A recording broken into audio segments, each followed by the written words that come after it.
Thank you very much. The piece I just played for you is a little excerpt from a larger piece of music entitled Call. It was composed by James Stephenson, a living, breathing professional composer of music.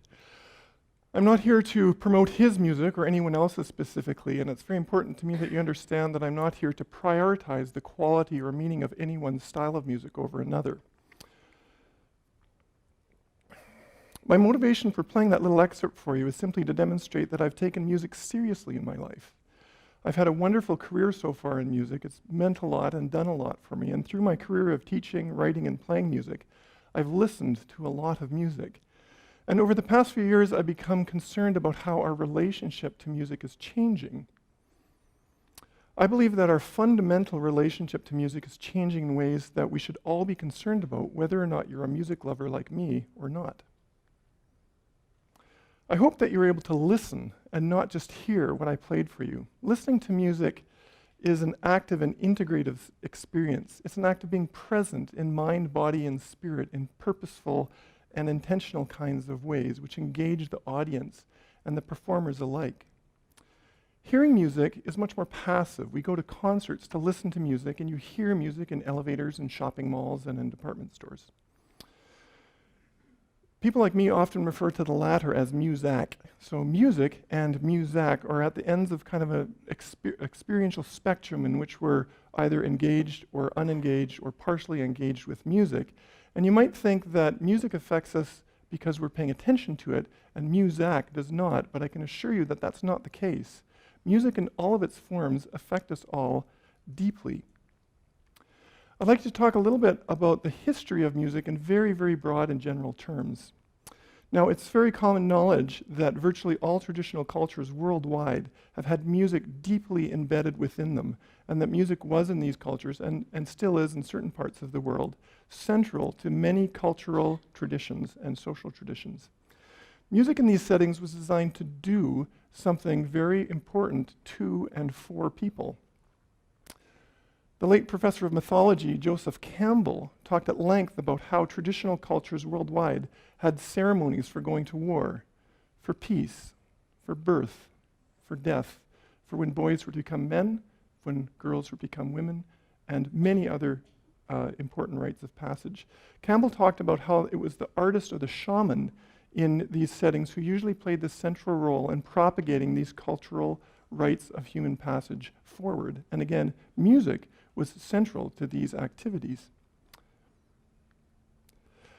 Daniel Levitin, a neuroscientist and psychologist, cites in his Library of Congress speech that music likely preceded spoken language in human evolution, and that music still tends to light up many parts of our human brain at once, including the primordial part of the brain, our lizard brain back here, that we share with all mammalian species. Music seems to be an integral part of our collective heritage. It's helped us survive and evolve as a species. We've been in the company of music for a very, very long time. Now, the jury is still out in the scientific community whether or not human beings alone own music. And what I mean by that is some scientists think that animals who are not human can also do music. Either way, to me, all you need to do is look at young children responding innocently to music to understand that humans, for certain, are in a sense hardwired to engage with music in deep and meaningful ways. So if music has been with us for so long, and if it's been so important to us as a species, why have we become so cavalier with respect to what we listen to? There's a beautiful documentary on the web that I'd highly encourage you all to check out. It's entitled The Cave of Forgotten Dreams. And it sheds light on the Chauvet Caves of France. These caves contain largely undisturbed cave paintings like this one. This is an actual painting in the cave that dates back tens of thousands of years. In a nearby cave, they discovered a flute, seen at the top of this slide, and scientists believe that this flute is between 35,000 and 40,000 years old. When an exact replica of that flute was recreated and played, it created the major pentatonic scale, and I'll go into a little bit more detail of what that is. But for now, that flute discovery left a profound impact on people like me and many other musicians that I know. If indeed music and art preceded language in our evolution, What would that world have looked like and sounded like? Imagine a world potentially without words as we know it, but with music, with art, I'd like to believe with dance too. This 40,000-year-old major pentatonic scale is still in use today. And there it is. It's the black notes on the piano. If you're not a musician and you can get access to a piano sometime, try raking your hands over just the black notes, starting on the bottom black note of the group of 3 and going up the piano. When you do this, you are playing that same 40,000-year-old plus scale. When you do that, take your time. Let that experience kind of sit in with you and sit inside you.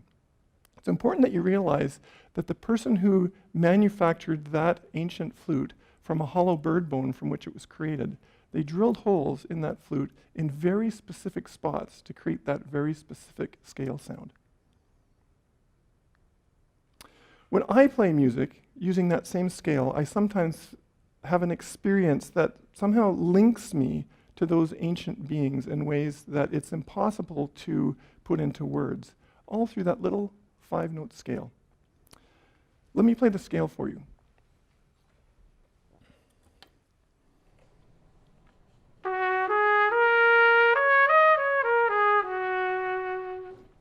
Now let me play you the beginning of a little song, and this is one of almost an infinite number of songs that can be generated using just that little 5-note scale.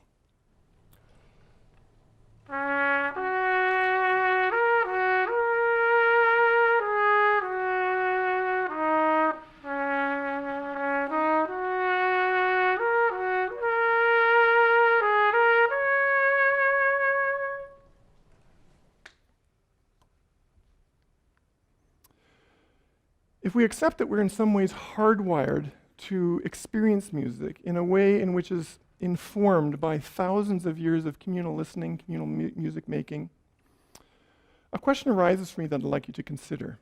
How is our relationship to music changing? How is our relationship to each other changing as we move away from experiencing music live and in groups to an environment in which we are more and more listening to recordings of music, reproductions of music, more often than not when we're alone? How is our relationship changing when we're just hearing music as opposed to listening to it?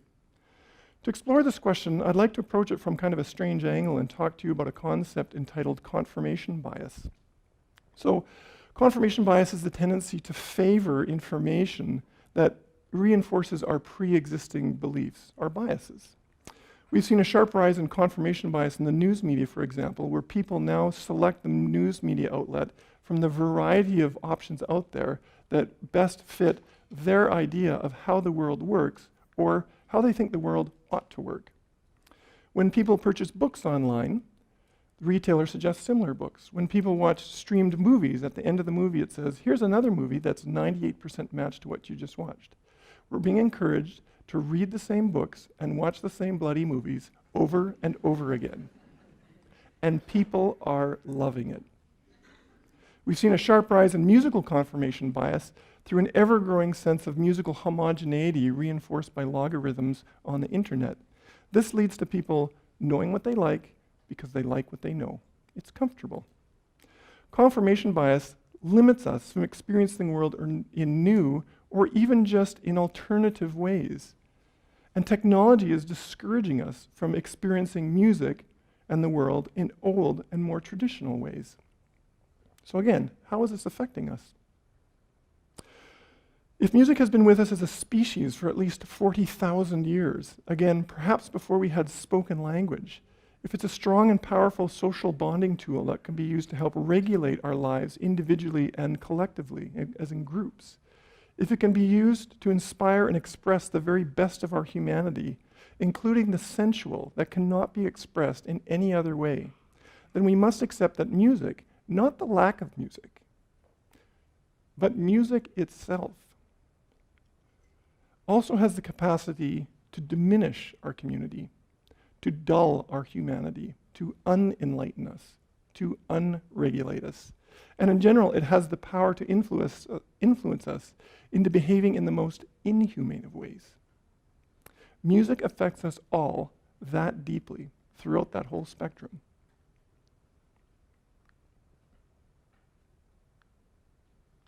So here's a thought experiment for you if this is all true. If consuming music by analogy is like eating food for our mind and body, here's an idea I'd like you to consider. It's called a musical grocery store of sorts. And in this musical grocery store, should we be encouraging musical gluttony? It's free, it's easy to access music. Go ahead and stick whatever you want in your ears as much as you want, all while not being particularly careful about what you're consuming. In this musical grocery store, everything is free, and that might seem like a good thing. Anyone can take anything they want off the shelf. However, keep in mind that anyone from anywhere can put anything they want on the shelf. There are no restrictions. The packaging of this music need not be remotely accurate. The music need not do what it's designed to do, or advertised to do, pardon me. In this store, music is the sweetener that can be added to any message. Music makes any message easier to swallow. In the book Salt, Sugar, Fat, the author, Michael Pollan, states that we are living in a world where people are now experiencing obesity and malnutrition at the same time. And when I heard this, I immediately thought of this music analogy to food. Again, by way of analogy, can we infer that something is happening to us collectively and individually in this ubiquitous world of musical consumption? I said this was a thought experiment. It's not. We're already living in this world, and we have been for some time. So as we move through the 21st century, I wonder who is going to speak to issues stemming from our arbitrary, perhaps even reckless musical consumption habits? Who's even responsible for asking these questions, and to whom should they be asked? If you agree that we might need to be more thoughtful about our musical choices, here's, again, a little musical grocery list that I'd like you to consider. Support local music in all of its forms in your community. If you have children, especially young children, play music in the home that is good for the children, not simply familiar favorites for the adults. And adults and kids alike should think about participating in music where they're listening to quality music out loud and in groups together.